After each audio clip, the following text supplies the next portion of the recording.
Alam mo ba na may isang ina na naglilinis sa gabi ng paaralan kung saan nag-aaral ang kanyang anak, pero hindi niya pwedeng ipakita ang kanyang pagkakakilanlan? Si Maria, isang single mother, nagtatrabaho bilang janitor sa St. Augustine Academy, ang pinakamahal na private school sa Makati. Ang hindi alam ng lahat, ang kanyang anak na si Joshua ay isa sa mga top students doon. Tuwing gabi, habang natutulog si Joshua, si Maria ay sumusuot ng uniform at nagpupunas ng mga pasilyo na nilalakad ng kanyang anak tuwing umaga. Nakikinig siya sa mga teacher na pumupuri kay Joshua habang binabakante niya ang mga basurahan sa kanilang classroom.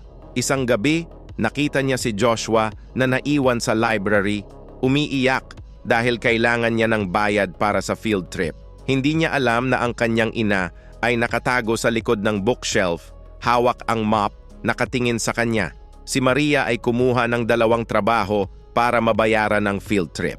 Pero ang pinakamasakit, kinabukasan, narinig niya si Joshua na nagsasabi sa mga kaklase niya na, "Mayaman naman ang mama ko, kaya niya akong papagaralin dito. Ang sakripisyo ng isang ina, walang hangganan."